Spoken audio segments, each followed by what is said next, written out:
So, Parties and Hardos, episode 63, the Jeff Saturday episode, Spinny.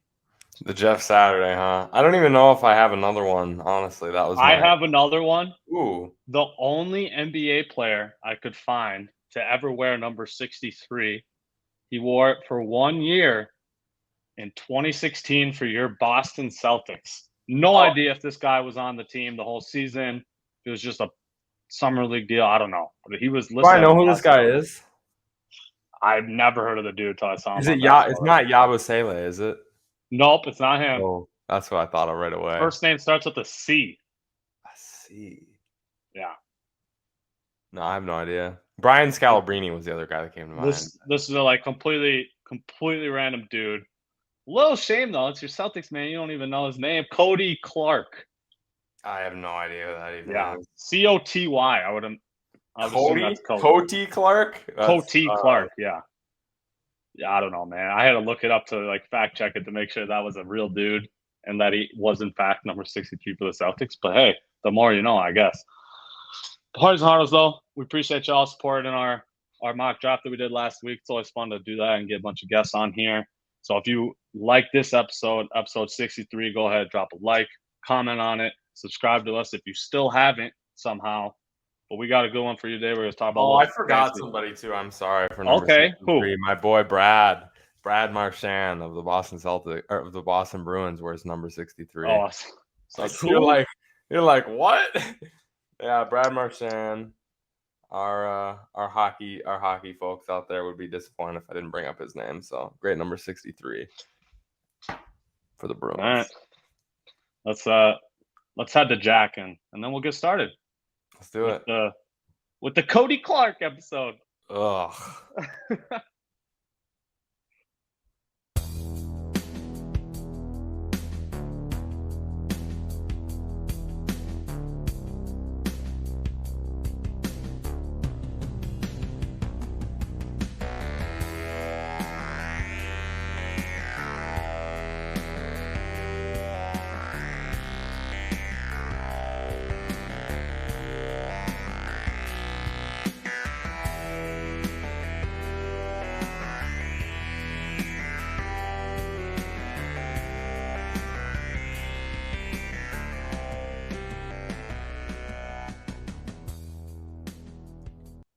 Hardies and Hardos, hopefully there's a graphic over that because I dumped my entire water down my shirt during that song. So shout out. There usually is, but I'm gonna let y'all see that. I'm gonna give a little 5-second break on our graphics, just so y'all can see that. Rat behavior over here today. Hey, I have to give you back after last week. What are you talking about? Last week? You were on last week. I was the nicest show host of all time last week. I'm so glad we have no trivia planned for this week because you don't want to lose or what? No, because you probably interrupt me again while I'm mid take. You're just gonna play the trivia music. Hey, that's how that. It was just random. I'm sorry you got screwed by the randomizer, but that's what happens. Whatever. We're gonna start 63 though with some little fancy baseball talk. Actually, it's been 2-3 weeks since we last talked. We're gonna talk now to buy or sell. Spinny, we didn't run these lists across each other, right? So this is going to be a surprise for both of us. We'll just give our opinion off the top of our head. We're obviously basing this off of regular leagues, okay? I know Spinny and I play mainly our keeper league that we have for baseball. We're doing it with the lens of a regular points-based ESPN league. So keep that in mind as we are giving our opinions on these dudes. So Spinny, give me one. Christian Yelich. Okay, well, this dude is on my team right now. Okay. Man, he's such a tweener to me. I don't know if I would necessarily buy him if I didn't have him or if I would sell him. Personally, I'm keeping him on. If you have him, you keep on. Neither. Neither. Like he's a perfect tweener to me. With the neither. The rare neither here, because I don't know. Like, would you if you didn't have him on your team, would you go want to get him? Like, unless it's really buy low option. You got to find somebody that wants him. And I'm more on the sell train with him, but again, I'm not selling low either. So I get what you're saying with neither. I was gonna say sell, because I figure, given the name, there'll be someone in your league that's interested in him. Right. But Good point. and especially like you've got a little bit of the stats to back it up at this point. 2.5 points a game, 176 points total. He's hitting 270, 10 home runs, 32 RBIs, a lot of runs, 16 stolen bases, which he's probably going to get close to 30 stolen bases, which is always good for fantasy as well. So lots of upside this year from him, but I think you could find someone in your league that's going to pay high for him. Yeah. Just off his Christian Yelich name. If someone's willing to pay high, you definitely sell him. But otherwise, he's just that tweener. I don't know. I feel that way a lot about outfielders, though. I just feel like outfielders is the deepest position, right? There's 3 starting outfielders at the minimum. Most people have a 4th rotating in every other day on every team, while there's only 30 first basemen, 30 second basemen, and so on. So outfield's definitely the deepest. Let's go. I'm gonna choose another guy on my team, and I'm not gonna take your advice, whatever you tell me to do, because I'm most likely gonna keep this man. But Manny Machado. Manny Machado, huh? Would you buy or sell Manny Machado? He is a little snapshot for you. Only 1.9 points per game, 111 on the season. He did miss 2-3 weeks with an injury, but still 1.9 points per game. You don't like seeing that for Manny Machado. Buy. I feel like you got to buy Manny Machado right now because he's going to be on the low end. I just don't think trading with good fantasy guys, you're going to be able to sell 1.9 per game. I don't think you're going to be selling 245, 8 home runs, 30 RBIs, that type of thing. But at the same time, it's kind of the same thing as Yelich. So I can see the other side of the coin, right? Machado's got a big name, been going off in fantasy for multiple years. So I get that. And he's also got the lineup like that. He's going to be pitched at and getting good opportunities with guys on base, you would think. So, but yeah, I'm more on the buy right now, just given the argument that your trading partners are going to try to spin with you on him. Yeah, I agree. Buy low on Manny Machado. Someone might be willing to part with him just because of his preseason struggle. You'd imagine he'd turn it around. He has a track record of doing so. Pablo Lopez. I'm gonna say you got to sell right now. He's been trending in the wrong direction this last month. It might already even be too late. Overall, I'd still say he's probably an SP3, right? Do you have the numbers on you? SP2. He is starting pitcher 20 right now. Okay, so he's an SP2 as of right now. That's been trending backwards. He used to be an SP1 in the beginning of the season.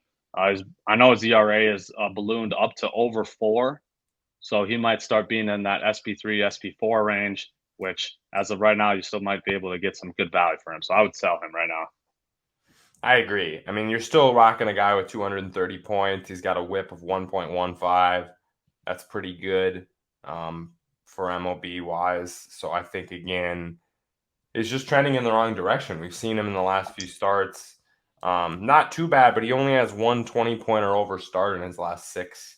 So, yeah, it's just not where you're looking for him. And we've known for previous seasons inconsistency is Pablo Lopez's deal. Like, that's what we're last year. Exactly what happened last year. So I think if you can trade him now at a high level, you might be able to get him. That being said, I'm trying to trade for him right now in our fantasy league. So, maybe I'm on the wrong, but who knows? All right. Well, since you threw out Lopez, I'll throw out another Twins guy, Joe Ryan. SP14 right now, 17.6 points per game, 247 on the season. 3.3 ERA, 7-4 win-loss. I believe in Joe Ryan. I would buy Joe Ryan. I would overpay a little for Joe Ryan at this point. I think he's kind of just coming into his own. We knew that this could be the year he makes the jump. His whip's under 1. His ERA is under 3.5. Like, I see him going up more than Lopez. I think Ryan might end up being our guy. Obviously, Sonny Gray has been performing exceedingly well, but he doesn't have the top end potential, the stuff, the potential still that Ryan has. So I'm going to say buy on Ryan, even though, and again, I think because of his non-history and your ability to say, hey, he's done this for half a season and that's it, you might be able to do a little bit and get somewhere. Yeah, I'm buying Joe Ryan too. I think his highest points in the last 6 games is only like 17, so he's kind of struggling, which means you might be able to buy him at a lower price than what you should be. But in my eyes, this guy that's a lock probably at SP2 this season. I think he'll finish as an SP2. So I'm buying Joe Ryan. I'm probably selling Sonny Gray and Pablo Lopez though, as the other Twins pitchers. That's fair. I think I used this guy possibly on the last buy or sell, but it's got even more interesting as the season has went on, and that is Bryce Harper. Oh man. Yeah, I'm gonna have to take a peep at his stat line here. Bryce Harper. This one's interesting to me. So he's got solid numbers. I mean, he's batting 300, but fantasy wise, he's only 2.3 points per game, which kind of worries me a little bit. You want a guy like Bryce Harper, he should be about 3 points per game. It's so tough because he's also only one position eligible so far. I haven't been following the Phillies too much, but I would imagine he hasn't played a single game in the He's outfield not because of that. eligible at all. Only DH. Yeah, eligible. and I think it's only about 15 to 20 games you have to play now to get the eligibility. I know they lowered it coming into this season, but he's just coming off. Didn't he have Tommy John? So he's not going to play in the field. He can't throw a ball like that right now. In the field for a while. Man, this is tough. I'm going to say sell because yes, you might not be able to get as much as you would think, given he's only at 2.3 right now. But he has the name. This is a former MVP, still bat 300. So you would imagine the power numbers are going to pick back up. And I would just sell him just based off the one position. I know most leagues only have the one utility. He's a lock at the utility spot. You can't play anybody else then. He's your utility for the rest of the year. So I just don't like that. I like guys with at least 2 position eligibility. I want to buy. That's just my preference. No, I like that. I like the arguments, and I definitely agree about the utility position. I like to be able to interchange guys so that if you do have one guy on your bench, in most leagues, personally, I'm keeping all pitchers as my bench, and then if you got to have a batter as your bench, right, then you have the ability to get him in on multiple days if you have multiple guys that can be DH or other positions. So. But Harper, the reason I say buy is because I think teams are getting pissed off with him right now. I think this is about the time when fantasy owners are starting to give up and starting to be like, it's never going to turn. It's never going to turn. It's never going to turn. And even though, like you said, he's still hitting 300, got 27 runs scored. I think the turnaround is still possible. And if you get a team manager not believing in it and you can buy him on the low, it's definitely worth the value. Yeah, that's a fair point. I agree with those statements. I'm gonna take someone off your team, Spinny here.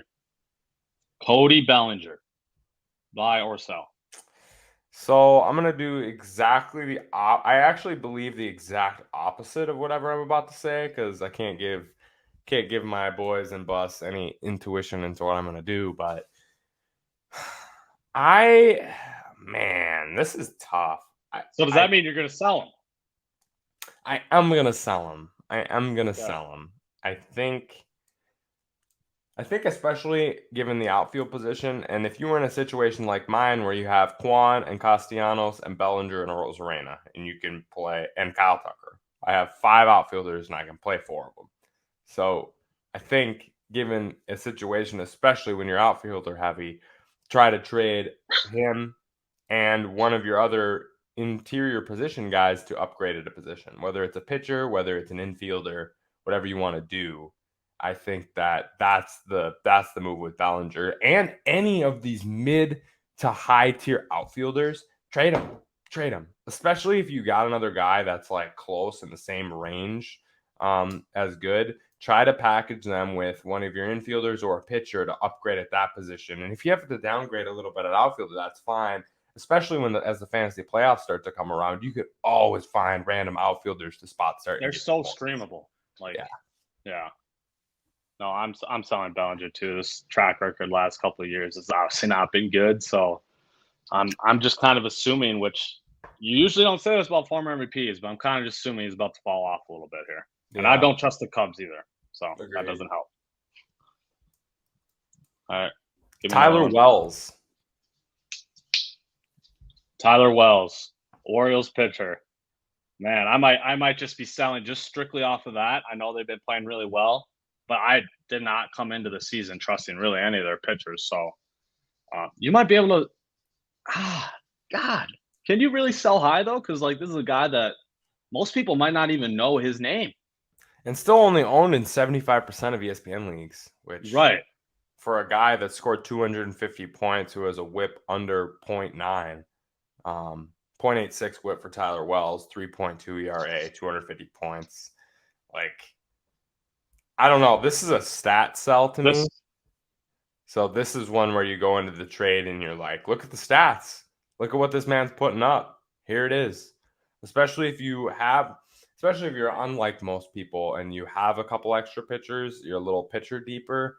This is definitely a situation where you sell Tyler Wells. Again, all this buy and sell stuff should be based on your team personnel more than anything else. Right. Yeah. Try to get as balanced as possible. Personally, I go a little pitcher heavy. The leagues I'm in tend to drift that way points wise.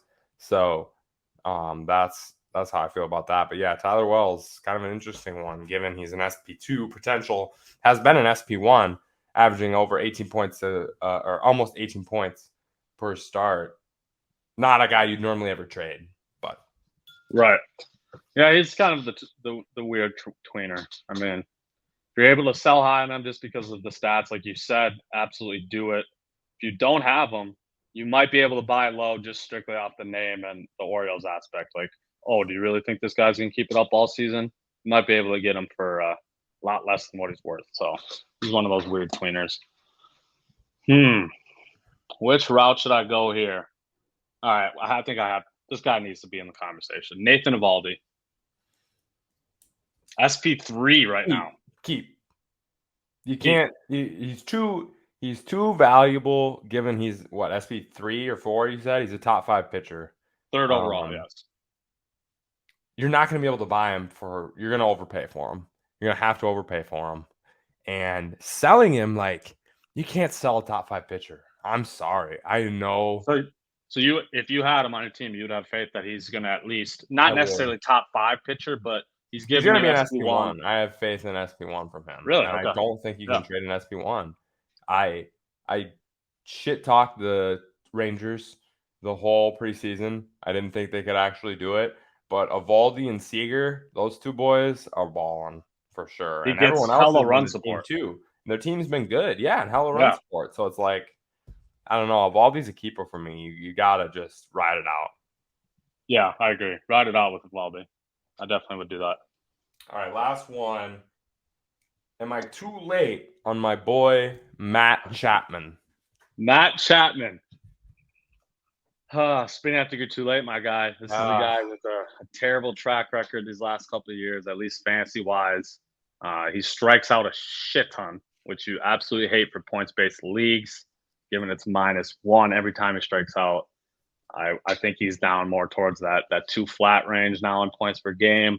Your sell high moment was probably 3 weeks ago when he was still averaging damn near 4 points a game. So yeah. This is a guy that, for you, Spinny, I know you hate to hear it, he might reach drop territory at some point. I know. So I think you missed your window, but what are you going to do? In the beginning of the season, you also don't want to move too quickly, because what if this is a turnaround season? He is on a new team, finally gets back to that, 4 or 5 years ago, Matt Chapman, when he was actually really good and really fantasy relevant. So, yeah, I don't blame you for holding on to him, but, yeah, you lost your window.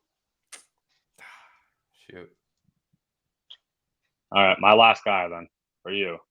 This one is going to be maybe the toughest one that we've had so far. I know we've had all this outfield talk about how deep they are and whatever, but this dude has been something different this year, and that is Corbin Carroll for the Diamondbacks. Buy. Sell.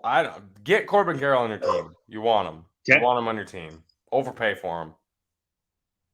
That's where I'm at. Overpay for his ass at this point. Like 240 fantasy points. from an outfielder. 240.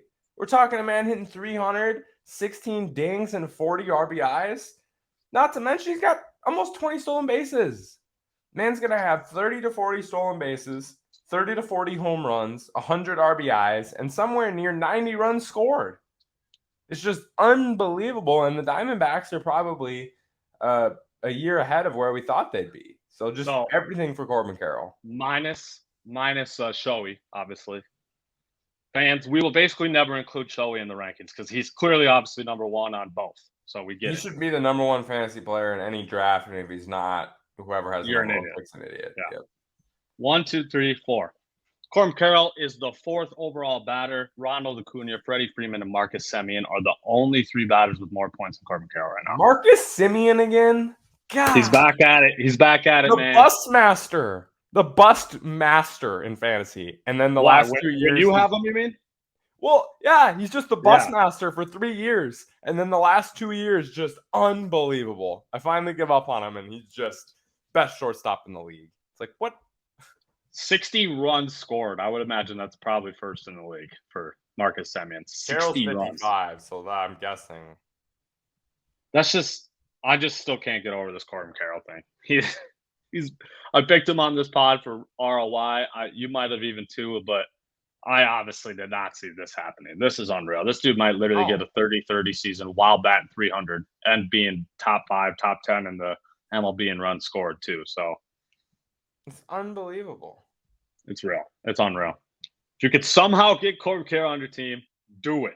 All I got to say is today I offered Soto straight up for Corbin Carroll, and I got an F no response. So really, that's all you need to know about Corbin Carroll's value right now. This is a keeper league, by the way. Man, that's wild. I might have taken that. Context, though, for all you guys, Corbin Carroll in our league was drafted in the 13th round, meaning he's a 13th round keeper. That's unreal value for him. Juan Soto, on the other hand, 2nd round keeper. So that's why he said F now. All right. There it is. MLB buy or sell. Check it out. Drop comments. Let us know. If you guys are confused on guys, you can always drop comments and ask us for fantasy advice. We'll always reply.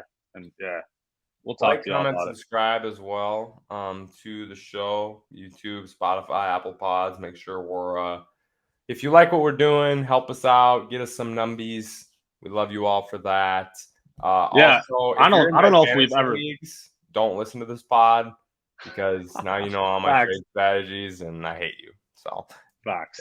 An X for all the fantasy people that know me. Other than that, check it out, boys and girls and people. And one thing I don't know if we've ever said, but if y'all are audio listeners, please give us that 5-star on Spotify and Apple Podcasts. That's something that we would love. That'd help us get more views. So now we're going to talk NBA offseason stuff.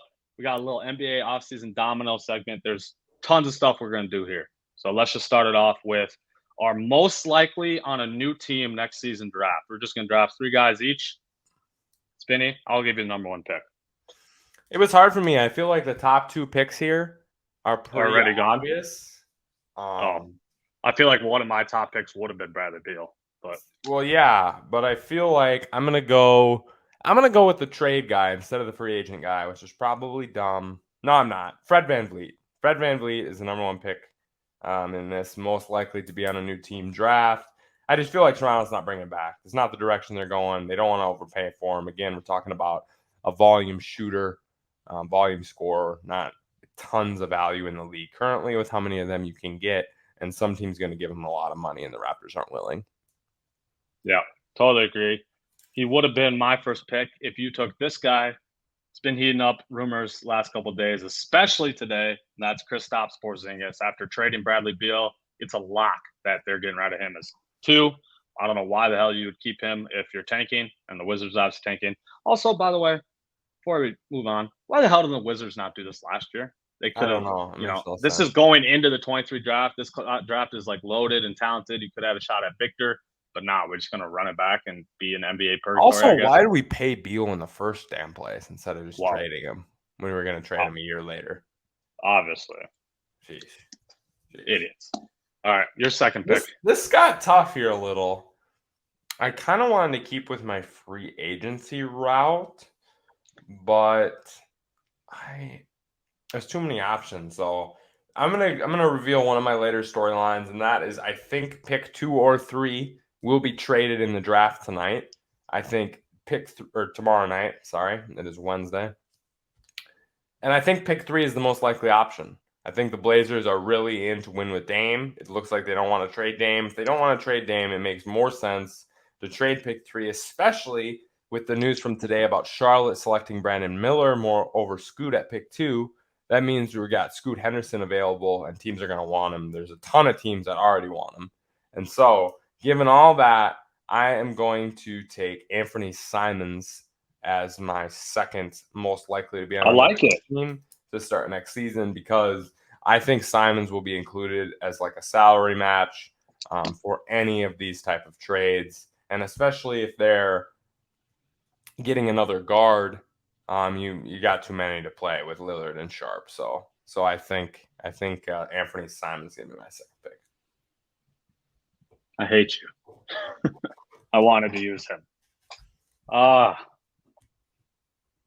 Man, I don't know how confident I am that this guy is 100% on a new team next year. But I'm going to stick. I think I'm going to stick with. No, never mind. Scratch that. I was going to go Raptors route. You're going to go Gary? You're going to go with Gary? No, I wasn't going to go Gary. He just opted into his player option, actually. Oh. I was going to go Siakam or Anunoby. Yeah. But I'm not doing that because they screwed me over in that midseason prediction I had. I can't do any Raptors. I have no faith in it at all. So not doing that. Kyle Kuzma just declined his player option. He's going to be a free agent. I would, why the hell is a tanking team going to re-sign Kyle Kuzma to even a more expensive deal? Kyle Kuzma, he could give some playoff teams here a much-needed offensive boost. So I could see Kyle Kuzma being on a new team. I'd be shocked, actually, if he wasn't. So Kyle Kuzma's my second That was my pick, brother. 2 Wizards in a row for me. This one's tough. All right, your last pick. A ton of options. I feel like I'm missing a free agent option that I'm forgetting, but I feel like I'm missing one too. Man, do I want to go risky with this one? Dude, go risky. I'll go risky then too. I'll do risky for my last one too. I'm gonna say Zion then. I think the relationship, even though it's been back and forth a million times. We're gonna trade him, we're not gonna trade him. We're gonna trade him, we're not gonna trade him. Nobody knows what's going on. But people do know the relationship between the Pelicans organization and Zion Williamson is shitty. It's not good. Like when you don't talk to your star for months and months and months and months, like your GM and your head coach and your superstar should talk all the time, regularly talk.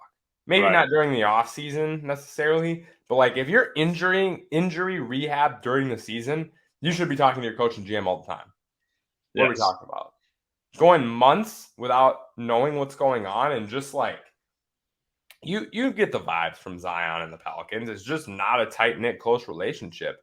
And on top of that, there's the strains of injuries, and is this guy going to play? What's going on? Is he going to be in shape? Like, I just think there's a GM out there who can establish enough of a relationship with Zion and get on that level where he's more committed to the organization, and he believes they believe in him, and he believes in them. And I think that's something that he needs to find for his success, and the Pelicans need to find, because unless something changes, he's never going to be as successful as he could be with them. So given all that, I think Zion is up for discussion. And again, the Pelicans have been linked to wanting Scoot Henderson. If Scoot Henderson is available at 3, I don't know. It'll be interesting to see if that's something the Blazers are interested in. Then I could have two of my 3 guys in one trade. Could clean it up in one trade. I like the Zion one. That was when we give our draft takes here in a little bit. My very first one was gonna be Zion is traded on draft night. So that was one of my predictions as well. For what, I don't know. I got 5 teams that could be in the mix. Obviously, Hornets and Blazers, we know, with pick 2 and 3. But just teams that also have enough assets in terms of players and guys that can match salary-wise.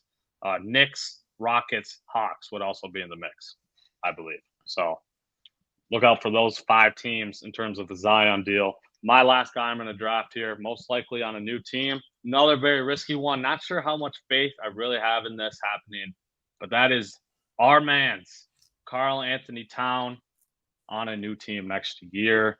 Man, I'm thinking Knicks, Hawks, another team that could be in the mix if they actually got Harden, which is now reported not to happen, which would be the Rockets.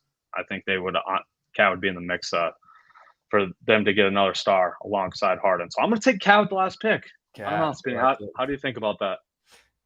I mean, it did come out a couple of days ago that we're keeping the squad together for one more year, but it's the Wolves, and you never know. And hopefully, this guy's name is escaping me right now. Our director of basketball operations, former Nuggets GM, Tim Connolly. Tim Connolly. He built that Nuggets roster essentially. Drafted every single person, traded for Gordon, was essentially responsible for that whole thing. So he can do it. He's able to do it. I don't know if he made the trade for Gordon. Let me fact check before I say that. I think he did, but he might have left before that happened. But either way, drafted Jokic and Murray and Porter. So the main construction of that roster was done by Tim Connolly. So I think he can do it. And I think that if the right Cat trade is out there, he might take it. Especially, again, the Scoot's available at 3.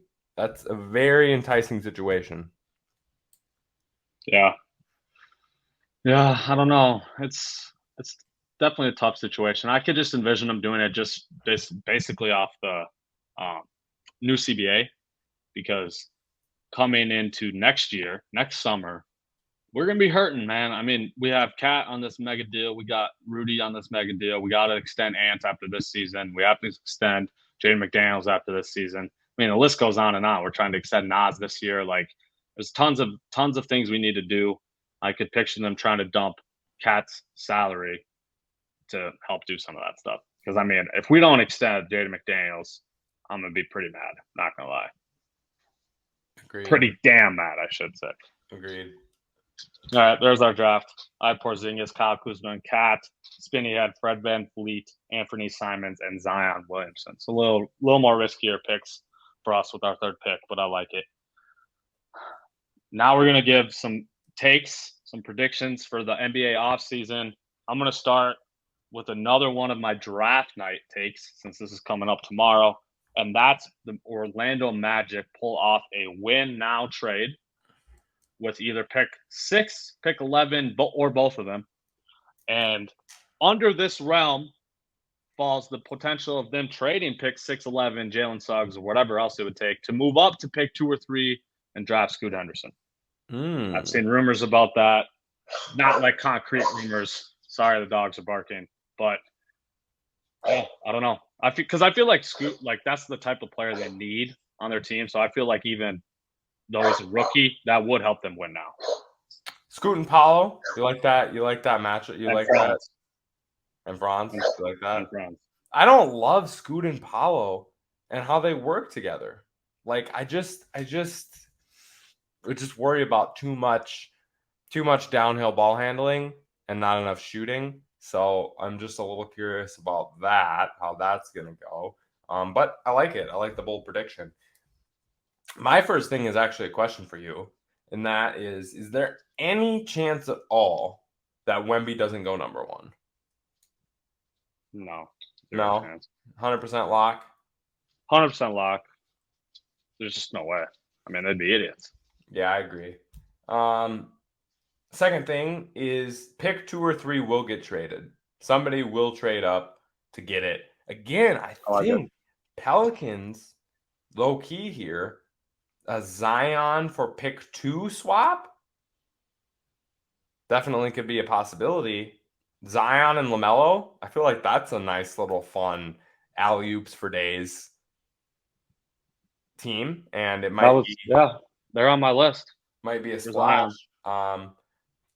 That I just feel like 2 or 3 is going to get traded, especially if whoever you like, Miller or Scoot, once the other one gets drafted at 2, the teams that like the person left available will be swarming for pick 3. So yeah. I feel like there's a chance that the Blazers are waiting until pick 2 gets taken and all the teams become desperate to get the guy that they want. Especially if Brandon Miller's the guy. I mean, that's how they have to do it. Yeah. Right. You wait till that pick's in, and then you're gonna get some crazy offers on the table. That's for damn sure. I like that take. It's essentially what I had with Zion getting traded on draft night. Another draft, actually my last draft specific prediction here is that the Mavs trade pick 10 for either John Collins, OG Anunoby, or DeAndre Ayton. They're obviously in a win now situation. They have Luka on their team. They're trying to win. They weren't trying to tank last year until obviously the whole last game of this season situation. But I would be shocked if they kept that pick and drafted it. So I think they're trying to do a win now move. All 3 of those guys are rumored to be on the move this summer.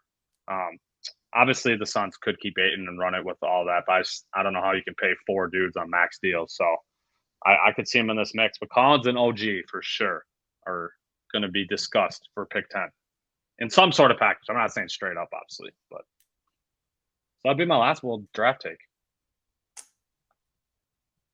First of all, I think I'm going to counter you. I think Orlando stays put and drafts both guys at 6 and 11. Really? See, I'm gonna. Why would they need more young guys? Their whole team is young.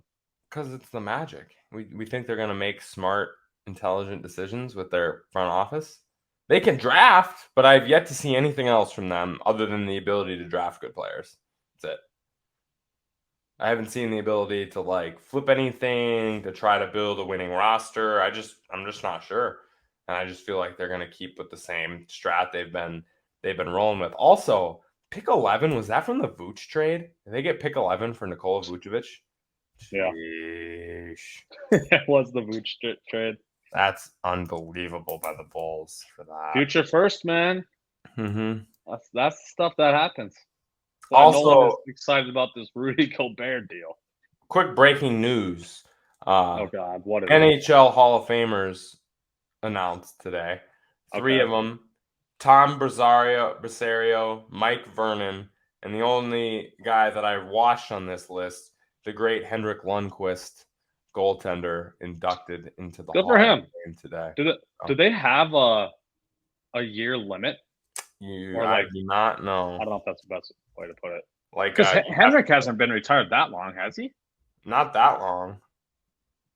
Yeah, so maybe, I mean, literally, like, it had to be within the last 2-3 years, right? Or am I tripping? I clearly know nothing about hockey, so this has been established on this podcast.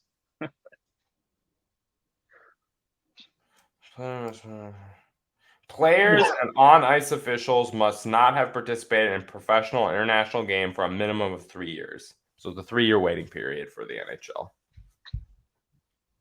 I like that, actually. Not bad. Not bad. All right. You got anything else for me for the NBA offseason? Yeah, I have some just more general offseason takes that I want to throw by you. Those are all my draft-specific ones. I'm going to start really light here because this has obviously been the rumor for weeks now. But to me, it's still crazy that an undrafted player might get this much money. That is Austin Reeves. He's going to, in fact, get his quote-unquote max, which is 4 years, 92 mil, I think. It's at least 90 mil. Someone's going to give him that money. I really do think so, forcing the Lakers to match it. So I do think someone's paying him that money. And second part of it, Lakers are going to match it and keep him. Especially given there's been a couple players in the last years, Jalen Brunson types, that have proved that deal has been worth it for them. So I think a lot of teams think that Austin Reeves can make that jump. Yeah, I don't think that's too crazy, honestly. I really don't. I think it's definitely, I think it's the highest likelihood of happening. Yeah, that's why I said I'm going to start a little light. And I think the odds are they let Rui go over Reeves. They're trying to keep Reeves over Rui, I feel like. Yes, facts. Totally agree. My first one's a little light, too, because we've been hearing about it for, it seems like, my entire life. It seems like I was 3 years old learning to walk, and this guy was being put on the trade block, and that's John Collins. I think John Collins finally gets traded. I don't know how many times I've said this on that. I've said that on this pod. I've said it a zillion times, at least 4 or 5 times I've said this on this pod, Yeah. but it's absolutely unbelievable that he is still on that team. My big prediction, though, other than him, is one of the Hawks gets traded. Trae Young, DeJounte Murray, or John Collins. I have that as well. One I of like those that three pick. has got to get traded this year. You cannot go back with those same three guys into the next season. It's just unbelievable if you do that. No, they would be idiots. Absolutely idiots. That's why I kind of floated around the Mavs pick 10 for Collins type deal. I totally agree. One of those three is getting traded. I'm not even gonna be surprised if it's Trae Young or DeJounte because No. I don't necessarily know if that duo works. That guard duo. Obviously, I don't know. All right, starting to get a little riskier. The Bulls. I'm not gonna have a team here, but the Bulls are trading Zach LaVine. Yeah, I think that's going to happen. I do. I know I said it last summer, but I think this is the time. Yeah, Lake Show's got to be in play there, obviously. The Heat? Portland, the Heat. Portland, I like that. Miami for sure. That's exactly what they need. Just a guy who can put the ball in the hoop. Right. His defensive liabilities don't matter as much there. Man, maybe the Knicks. You trade RJ because he hasn't made that jump. Yeah. Dallas sign and trade for Kyrie. That's something that came to mind. Kyrie for LaVine, you mean? Yeah. Yeah. That might have to be a 3-team deal, though, because I don't know. I don't think the Bulls. I don't think the Bulls want Kyrie in any form. Yeah, there's a lot of interesting ones. Philly, if they don't re-sign Harden, I think they're going to be looking for somebody else. Put Maxey in more of the point guard role, and then LaVine's the two. Again, that's two guards who can't play defense, but. All right, you have another one for me? Yeah.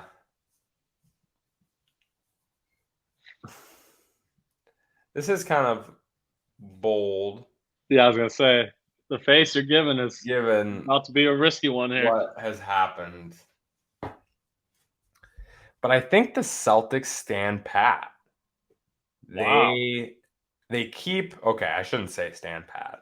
I think they figure out a way to get this Kristaps trade done using Peyton Pritchard and picks instead of Brogdon. And I think they keep the Brogdon Smart White duo for next season. I think all three of those guys are on the roster. But I think all three of those guys are on the roster to start next season. Okay, I could see that those three, but to add Porzingis, I just don't think that's possible. You don't think it's possible? You don't think you have to have salary fillers. Pritchard ain't getting paid shit. True, you do have to have salary fillers. Is it Al? I don't know Al's salary. No, I mean Al could make it work, but and also there's these 3-team trades in talks where we send one of those guards to a team like the Clippers. But it'd be interesting to see. Yeah, because that was the rumor, right? Yeah, that started today. Brogdon to the Clips, Morris and picks to Washington. And Porzingis this season. Yeah, we'll see if that can get done. Pritchard instead of Brogdon. That's my prediction. They're gonna take it. That'd be unreal. They want a young guard that they think maybe can be something. Oh man, my boy can score 20 a game in the league. Yeah. Tyler Hero. Peyton Pritchard can be Tyler Hero. No, he can't. Yeah, he can. No, he can't. Stop. Can't play D. Can't guard a nosebleed, but he can score like Tyler Hero in that role. You're unreal. There's just no way. There's just no way.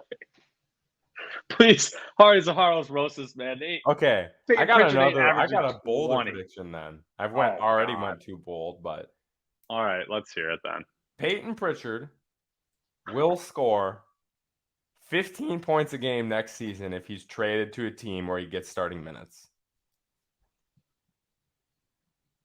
That's my prediction. 15 a game. We're gonna see Peyton Pritchard in a Wizards jersey scoring 15 a game next year. All I know is if this man was drafted by any other team than the Celtics, Not true. you Not probably true. wouldn't even know his damn name. False. I don't know, man. This man can shoot from half court. I know his name. Come on.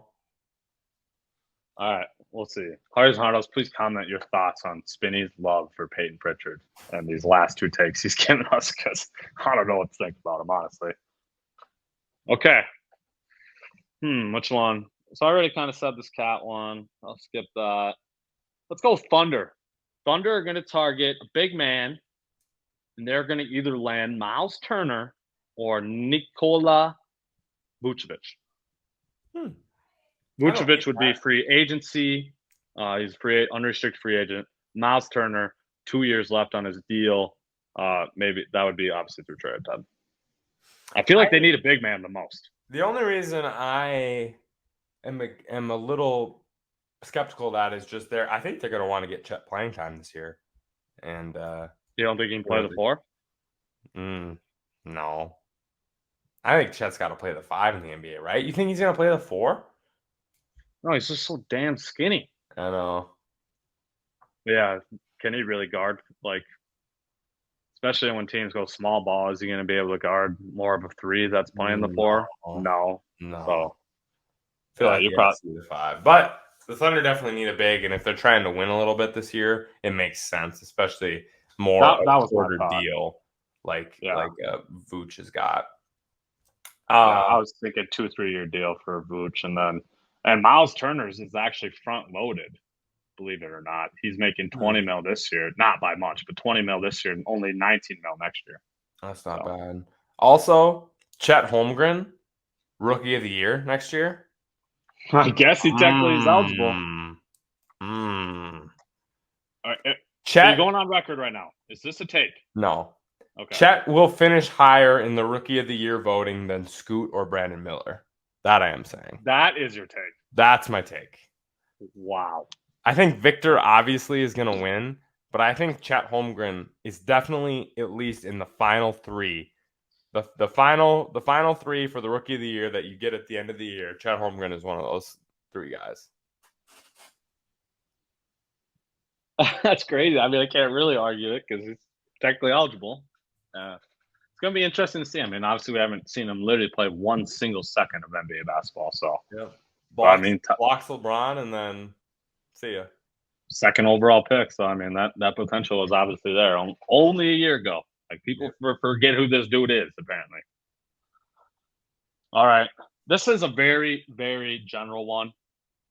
But I think how many teams that I write down? 6 teams are the teams to watch to make a major move, whether it's sign one of the biggest free agent names, Vucevic, Fred VanVleet. There's not a ton this year, not a ton. Or they're going to make a splash trade, a lot of which we've already discussed these teams involved. Raptors are going to be one. I think they're going to move Siakam at some point. For sure, Anunoby. I would be totally shocked if OG is a Raptor starting next season. The Hawks, as we have already discussed. The Blazers, as we've already discussed. Knicks, we've pretty much discussed them. The Mavs, we've pretty much discussed them. The 6th one would be, I don't think we've said a word about them, the Warriors. Ooh. I think the Warriors is probably the riskiest out of those 6 teams. But I don't know. They're clearly trying to win, right? I don't think you shouldn't be trying to ruin Steph's window. He's still playing at an MVP level right now. Go get this man another help. Like, you're trading, you maybe have to let Draymond walk to even do something like this too. But you're trading Kuminga and Poole, for one of these dudes that's available. I thought that too, but it sounds like Dunleavy's really committed to Jordan Poole. Committed. I know. Yeah. And that's why I think it's risky, but yeah. But I think they should trade Jordan Poole too. You can get something for Poole and Kuminga. You can get an impactful player on their team for that. So yeah. All right, there it was. NBA offseason predictions. We got a little wild. I might have to walk back my Celtics trade one later. But other than that, I'm happy. Other than the Celtics not trading one of those 3 guys, other than that, I'm really confident. Oh, so you're more confident in Peyton Pritchard scoring 15 a game than that previous year. Yes, not even close. Like twice as confident in Peyton Pritchard scoring 15 a game on a new team compared with the C's keeping those 3 guards. That's the biggest risk I took today. But yeah, Peyton Pritchard's a baller. You got some Q&A for us on this amazing hard-headed episode 63? Yeah, my Q&A. Are you really damn serious about Peyton Pritchard? Can we stop the Pritchard hate? I know, I'm Peyton kidding. Pritchard's a good player. When he got good minutes, he was good last year. Come on. That wasn't actually it. Tyler Hero, baby. All right. Q&A. You're not in this I league. might be wrong on my C's take before the podcast even ends. 22 seconds ago from Shams. Celtics, Wizards, Clippers are closing in on trade, sending Porzingis to Boston, Brogdon to LA, and Morrison draft picks to Washington. So before the podcast even over, I'm essentially going to be wrong about my Celtics guards take. So good thing I walked it back. We should have totally prefaced this in the beginning of the episode, but by the time y'all are listening to this, it's going to be Thursday. So just know. So, when things like this happen tonight, Wednesday night, and crazy stuff happens, there's probably even going to be more than just this Porzingis deal. We're up. Yeah. It's that time of the year. Things are heating up. So just know that. All right, Spinny, I don't know how relevant it will be to all of our listeners out there, only Dynasty basketball listeners here. Obviously, we know the Spurs, real life. You're not trading Victor Wembanyama. You're not trading the pick, I should say, and you're going to draft him, right? Dynasty basketball, if you hold the number 1 pick, are you 100% set on drafting him, or are you trying to trade it because you know you're going to get an absolute haul in return? Oh, I definitely try to trade it. Because the injury risk is still a thing with Victor. We definitely know that. So I definitely try to trade, especially if I can get a top 10 fantasy player. Like, oof. Like, I don't know, man. So it has to be a top 10 player. Yeah. Otherwise, you're not considering it. I mean, close. Yeah, pretty close to that. Yeah. I mean, I essentially did that trade in our one fantasy league for Devin Booker into the pick that turned into the number 1 pick, correct? Yeah, it did. Yeah. So I essentially did this trade for Devin Booker. You traded the pick that became the number 1 pick. We do a lottery in our league for the non-playoff teams. That pick became the number 1 pick, and you traded. You acquired Devin Booker by trading that pick. Yeah. So again, I think if you're getting a player of that caliber, it's definitely something to think about. And now, given knowing it's the number 1 pick, you could probably get Booker and a future something else too. So again, I think if you can get that caliber player, personally, especially in Dynasty, I just want to win. Like if I can flip my picks to winning, let's do it. That's what I'm thinking. I'm not trying to wait, pay my entry fee for how many ever years. Like we're just trying to win, Trying to win every year. Doesn't matter. Yeah. Yeah, I don't know. You gave me a lot to think about because in my other Dynasty league that we started up this year, I own the number 1 pick. So I've been getting some pretty interesting options, to say the least, Spinny. So I might be enticed to trade this. Also depends on how win now you are, right? If you got I'm win now in this league, 100%. Yeah, if you got a decent roster around it, like you want to wait, like because Victor's not going to be a fantasy machine for 2-3 years at least. Like I'm not saying that even if he's good, like what's max for him this year? Like 18, 19, and 7 or 8 rebounds, maybe 2 assists. Like yeah, I'd be shocked if he hits if he's over 20 points per game. Yeah, I'd be shocked if he even hits 20. To be honest, I'd be shocked if he hits 20, and I'd be shocked if he was above 8 rebounds. 15 to 18, I think, is a good. Yeah.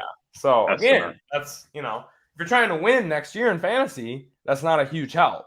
Not as much of a help as any of those top 10 to 15 guys can be. So that's how I feel. All right, I'm with you. All right, y'all. We appreciate y'all for tuning in. Once again, episode 63, like we've been saying, y'all liked it. Drop comments, likes, subscribe, do it all up. We always appreciate y'all's support. And as always, we'll see y'all next week. See y'all next week. Hug your friends and family. We love you. Tune into the NBA draft tonight or tomorrow night, but tonight when you Gonna be so excited. let's check it out. We might have some fun, hard-headed social media going on during the draft, so check that out too. Yes, sir. Stay tuned. Hold on, Harry Zadardos. We're not leaving yet. Is it done? I think it's done. We have breaking news via Shams. Porzingis is traded to the Celtics. Yep. Porzingis to the Seas, Brogdon to the Clippers, and Morris to the Wizards. Trade is essentially done. So there goes my sign Celtics off take cards. here. Sign off take or grade, I should say, for the deal for your Celtics. C. Really? Yeah, I think you could have got someone better. You probably could have got Ayton for the same thing. I think I'd rather have him than Kristaps, maybe, but I don't know. I don't love Kristaps. For what the C's need, I feel like I agree with that statement. I just want more of a defender. But yeah. I don't know. It's okay. C, I might come around. Maybe C+. Somewhere in there. All right. I'll give it a B. All right, y'all.